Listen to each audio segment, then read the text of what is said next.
thanks for tuning in to part 2 of this visit to the National Museum of the United States Air Force. I've just entered the World War II Gallery of this amazing collection of military aircraft here in Dayton, Ohio. And as I enter the gallery is this P-35, an early pursuit aircraft built in the late 1930s. This may well be the only one of these to survive. Over here is a P-36 built by Curtiss Aircraft in the late 1930s. At best, it saw limited wartime service. The trusty Link instrument trainer, made by the Singer Sewing Machine Company. Not only did many World War II cadets practice instrument flying in this thing, it trained many more for years after the war. This odd-looking airplane is a Douglas B-18. Developed in the mid-1930s, it was the Army's primary frontline bomber until the war broke out and better aircraft were coming online. Called the Bolo, you could tuck a 2,000-pound bomb load up in here. Now here's a famous aircraft under the wing of the B-18, a genuine Japanese Zero. Early in the war, this aircraft was a formidable opponent to American pilots. This one was found in Papua New Guinea and restored.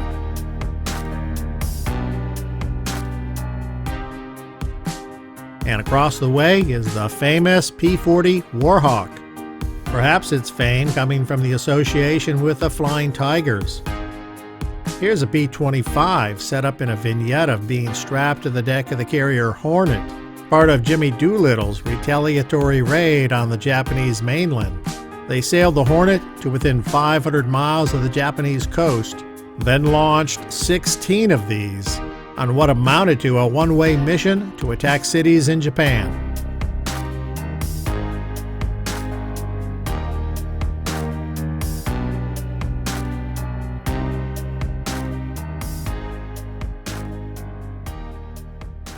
Here's a P-39 Aeracobra, this one displayed as if it were deployed on the Aleutian Islands, complete with a dusting of snow.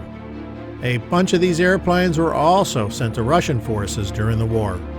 The Aeracobra was a bit unusual because of its mid-fuselage engine.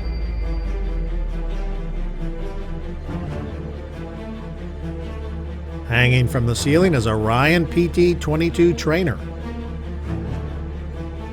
And a glider used to train our glider pilots. Here's an early dive bomber, a Douglas A-24, outdated when the war broke out. By 1943, these were relegated primarily to training. Here's a Stearman PT-13 and a nice tribute to the Tuskegee Airmen. Thousands of airmen were trained in this aircraft. And across the way is a Beechcraft AT-11 Kansan, a bombing trainer. Next is this B-24. These aircraft served in every combat theater during the war. Over 18,000 were built for the war effort. This particular aircraft flew combat missions from North Africa with a 512 Bomb Squadron.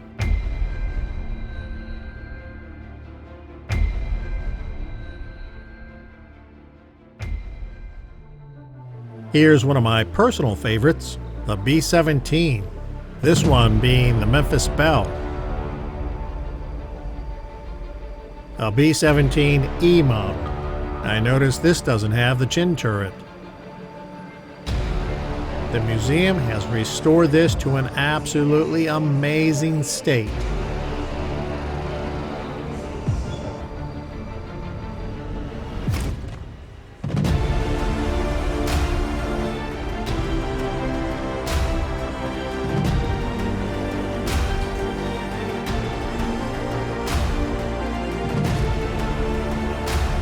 Here's a German Bf-109, sometimes referred to as the ME-109. This fighter was one of the most produced German Luftwaffe aircraft, with something like 30,000 being built by the end of the war. Here's a P-47, sometimes called the Jug. 4 50 caliber guns in each wing.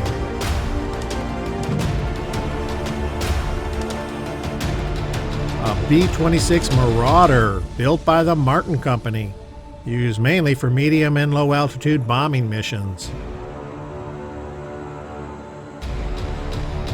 They were used in both the Pacific and European theaters, and more than 5,000 were built. Here's something I did not know about these aircraft: 2 downward-looking waist gunner positions.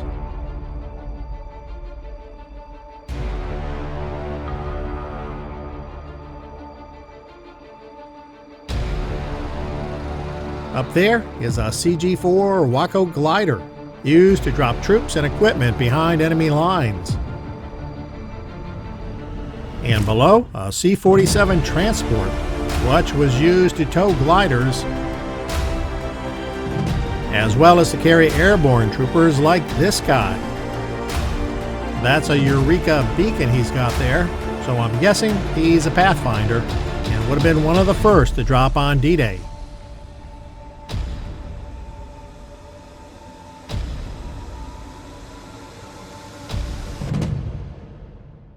That's an 82nd Airborne patch, smoke grenade, first aid kit,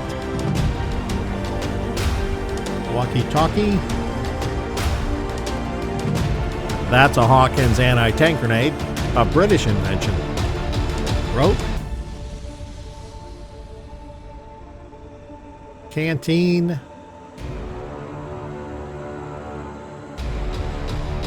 under the wing of the C-47 is a German V-1 buzz bomb, but the sign says this was a US-made copy. And next to it is Germany's V-2 rocket, used mainly to terrorize England with a 2,000-pound explosive warhead.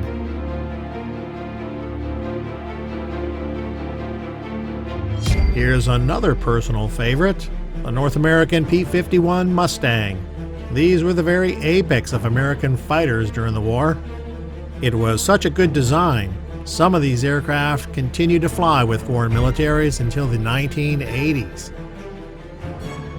Here's one of the infamous 40-8 rail cars. The Germans transported many a prisoner in cars like these. This one, built in 1943, almost certainly transported human cargo at some point during the war. Here's the famous British Supermarine Spitfire, this one being a Mark 11, which was modified and used for special photo reconnaissance duty. Back to German airplanes, a Junkers Ju-88. This one, like the Spitfire we just saw, was modified for photo reconnaissance work. This Messerschmitt ME-163 was a major technological leap for the German Luftwaffe. Basically, it's a rocket-powered fighter that would shoot up to high altitude to attack bomber formations. But it was dangerous and sometimes exploded without warning. Another first for the Germans when they successfully flew the ME-262, the first jet-powered fighter. But they came too late in the war to be much of a threat. Here's a cutaway of one of its engines. Looks like an 8-stage compressor. The burner cans painted red. And a single exhaust turbine. Here's another very well-known German fighter, the Focke Wulf 190. Germany produced something like 20,000 of these airplanes. And right next door is this American C-46 Commando, perhaps most famous for flying the so-called hump, the infamous supply route from India to China. This aircraft competed directly against the C-47, but for some reason, they just never became as popular. It looks like they're unloading a shipment of Marston mat and installing it as they go. I wonder how they plan on getting that Jeep out of there. Most will recognize this as a U.S. Navy Consolidated PBY, which it absolutely is. However, this is an Air Force museum, and during the war, the U.S. Army Air Force designated this as an OA-10, and used them primarily for air-sea rescue operations. I did not know that these had a belly-mounted gun position. They had 380 of these in their ranks. This is perhaps the most significant airplane in the display. This is the B-29 Bockscar. This is the actual airplane that dropped the second atomic bomb on 09 August 1945. That huge yellow bomb is a replica of Fat Man, the bomb she carried. Both this aircraft and the Enola Gay were specially modified to carry these bombs. Here's a replica of Little Boy, the first atomic bomb. And because this airplane is the one that brought World War II to an end for the United States, it's a perfect place to end this video of the World War II Gallery. But don't worry, there's much more to come. But for now, remember, life is a journey. Enjoy the ride, and thanks for watching.